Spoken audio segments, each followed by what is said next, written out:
Eukaryotic cell functions. Eukaryotic cell నిజకేంద్రక కణాలు. సెల్లో న్యూక్లియస్ ఉన్న సెల్స్ను యూకారియోటిక్ సెల్స్ నిజకేంద్రక కణాలు అంటారు. Example animal cell, plant cell. Eukaryotic cells జీవుల కణాలలో కణద్రవ్యం, త్వచ వ్యవస్థలతో కూడిన విభిన్న కణాంగాలను కలిగి ఉండటం వల్ల విభజించబడి ఉంటుంది. యూకారియోటిక్ సెల్ జీవుల కణాలలో న్యూక్లియస్ మెంబ్రెయిన్ని కలిగి ఉంటుంది. మైటోకాండ్రియా షేప్ దండాకార, అండాకారం లేదా కండే ఆకారంలో ఉంటాయి. దీనిని మొట్టమొదటిసారిగా తొలుత కొల్లికర్ అను శాస్త్రవేత్త గుర్తించాడు.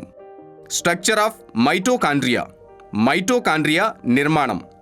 బెండా అనే సైంటిస్ట్ ఇయర్ 1897లో మైటోకాండ్రియాలు అని నామకరణం చేశారు.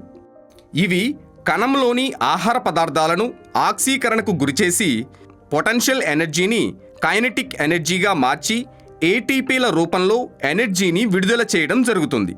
ఇవి మైటోకాండ్రియాలు మనకు ఎక్కడ కనిపిస్తాయంటే యూకారియోటిక్ సెల్స్ అన్నింటిలోనూ కూడా కనిపించడం జరుగుతుంది. మైటోకాండ్రియా లోపల 2 మెంబ్రెయిన్స్ అనేవి మనం చూడవచ్చు. మైటోకాండ్రియా లోపలి ద్రవ పదార్థాన్ని మ్యాట్రిక్స్ లేదా మాత్రిక అని అంటారు. ఈ మ్యాట్రిక్స్ లోపల క్రెబ్స్ సైకిల్ జరుగుతుంది. మైటోకాండ్రియా లోపలి త్వచం అనేక ముడతలు పడి ఉంటుంది. ఆ ముడతలు పడి ఉన్న నిర్మాణాన్ని ఏమంటారంటే క్రిస్టే అని అంటారు. ఈ క్రిస్టే మీద అనేక ప్రాథమిక రేణువులు ఉంటాయి. ఈ ప్రాథమిక రేణువులలో ఎలక్ట్రానిక్ రవాణా జరుగుతుంది. మొత్తం రెస్పిరేషన్ రియాక్షన్స్లో గ్లైకోలసిస్, క్రెబ్స్, ఎలక్ట్రానిక్ ట్రాన్స్పోర్ట్స్ చర్యల ఫలితంగా గ్లూకోజ్ అణువు అనేది సంపూర్ణంగా ఆక్సిజన్ సమక్షంలో విచ్ఛిత్తి చెంది ఏటీపీల రూపంలో శక్తిని విడుదల చేయడం అనేది జరుగుతుంది. గ్లైకోలసిస్ వలయం అనేది జీవ పదార్థంలో జరుగుతుంది. క్రెబ్స్ సైకిల్ అనేది మ్యాట్రిక్స్లో జరుగుతుంది. ఎలక్ట్రాన్ ట్రాన్స్పోర్ట్ చర్యలు అనేటువంటివి ప్రాథమిక రేణువులలో జరుగుతుంది. ఫలితం మనకు ఎనర్జీ అనేది విడుదల కావడం జరుగుతుంది. కాబట్టి మైటోకాండ్రియాలను పవర్ హౌసెస్ అని అంటారు. మైటోకాండ్రియాలు ప్రత్యేక అభిరంజకాన్ని ఉపయోగిస్తే తప్ప మైక్రోస్కోప్లో కనిపించవు. కణాలలో జరిగే క్రియాశీల చర్యల ఆధారంగా మైటోకాండ్రియాలను సంఖ్య అనేది కణానికి మారుతూ ఉంటుంది. ఇవి 0.2 to 1.0 మైక్రోమీటర్స్ వ్యాసం, 1.0 to 4.1 మైక్రోమీటర్స్ పొడవు గల చిన్న గొట్టాలుగా లేదా సిలిండ్రికల్గా కనిపిస్తాయి. వాటి షేప్, సైజులో కూడా చాలా వైవిధ్యత కనిపిస్తుంది. ఎవ్రీ మైటోకాండ్రియా చుట్టూ 2 మెంబ్రెయిన్స్ ఉంటాయి. Inner membrane, outer membrane. Inner membrane mitochondria లోపలి అవకాశికను 2 స్పష్టమైన ద్రావణీయ ప్రదేశాలుగా విభజిస్తుంది. అవి outer compartment, inner compartment. Inner కంపార్ట్మెంట్ని మ్యాట్రిక్స్ అంటారు.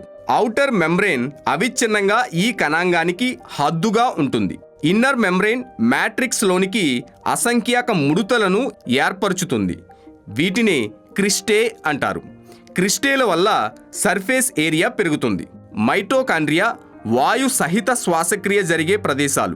ఈ చర్యలో ఏటీపీ రూపంలో సెల్యులార్ ఎనర్జీ ఉత్పత్తి అవుతుంది. కాబట్టి వీటిని పవర్ హౌసెస్ అంటారు.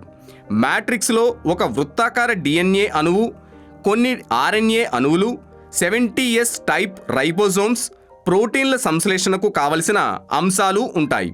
మైటోకాండ్రియాలు ఫ్యూజన్ పద్ధతి ద్వారా విభజన చెందుతాయి. ప్లాస్టిడ్స్ మొక్క కణానికి వివిధ కలర్స్ను కలుగజేసే కణాంగాలని ప్లాస్టిడ్లు అని పిలుస్తారు. ఈ ప్లాస్టిడ్లు ఉండటం వల్లనే ఫ్లవర్స్లో, ఫ్రూట్స్లో, లీవ్స్లో రకరకాల కలర్స్కు కారణం అవుతున్నాయి. వీటి స్ట్రక్చర్, అవి జరిపే జీవక్రియ మరియు వాటిలోని పిగ్మెంట్స్ను బట్టి ప్లాస్టిడ్లను 3 టైప్స్గా డివైడ్ చేశారు.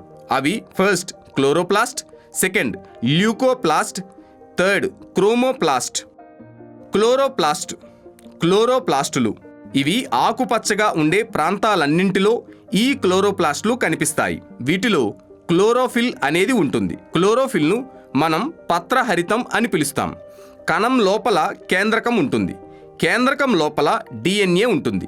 అంతేకాకుండా జీవ పదార్థం లోపల రైబోజోమ్లు ఉంటాయి. వీటి యొక్క విధి ఇన్నర్ ఎనర్జీని కెమికల్ ఎనర్జీగా మార్చడం అనేది క్లోరోప్లాస్ట్ రేణువుల యొక్క ముఖ్య విధి. ఫోటోసింథసిస్లో చాలా ముఖ్యమైన పాత్ర వహిస్తాయి. మొక్కల్లో ప్రతి ఆకుపచ్చగా ఉండే భాగంలో ఈ క్లోరోప్లాస్ట్ అనేది కనిపించడం జరుగుతుంది. ల్యూకోప్లాస్ట్, కలర్లెస్ ప్లాస్టిడ్స్, శ్వేతవర్ణ ప్లాస్టిడ్స్ ఉంటాయి. మొక్కల్లో కలర్లెస్ భాగాలలో ఉంటాయి. ముఖ్యంగా సన్లైట్ సోకని భాగాలలో ఉంటాయి. ఎగ్జాంపుల్ సీడ్స్, పొటాటోస్, రూట్స్, స్టెమ్స్లలో ఈ ల్యూకోప్లాస్ట్లు ఉంటాయి. వీటి షేప్ రౌండ్గా ఉంటుంది. ఇవి న్యూట్రియంట్స్ని స్టోర్ చేయడానికి ఉపయోగపడతాయి. క్రోమోప్లాస్టులు, వీటిలో పిగ్మెంట్స్ ఉంటాయి. రెడ్, ఆరెంజ్, ఎల్లో మరియు డిఫరెంట్ కలర్స్ ఉంటాయి. ఫ్రూట్స్, ఫ్లవర్స్లోని కలర్స్కి క్రోమోప్లాస్ట్లు కారణం. ఈ 3 టైప్స్ ప్లాస్టిడ్స్లకు ఒక కలర్ నుంచి మరొక కలర్కు మారే శక్తి ఉంటుంది. ప్లాస్టిడ్స్ వృక్ష జాతులన్నింటిలో ఉంటాయి. యూగ్లినాయిడ్ జీవులలో ఉంటాయి. ఇవి స్థూల పరిమాణంలో ఉండటం వల్ల మైక్రోస్కోప్లో మాత్రమే సులభంగా కనిపిస్తాయి. వర్ణ రేణువులలో కెరోటిన్, జాంతోఫిల్లు, ఇతర ఫ్యాట్స్లో కరిగే కెరోటినాయిడ్ పిగ్మెంట్స్లు ఉంటాయి. క్లోరోప్లాస్ట్లు అత్యధిక సంఖ్యలో లీవ్స్ యొక్క పత్రాంతర కణజాలంలో కనిపిస్తాయి. ఇవి lens shaped, oval shaped, spherical shaped, discoid లేదా రిబ్బన్ షేప్లో ఉంటాయి.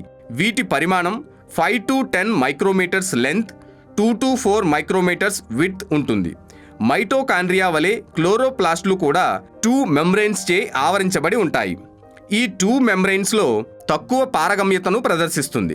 ఇన్నర్ మెంబ్రెయిన్ చేత ఆవరించబడి ఉన్న అంతర ప్రదేశాన్ని స్ట్రోమా అంటారు.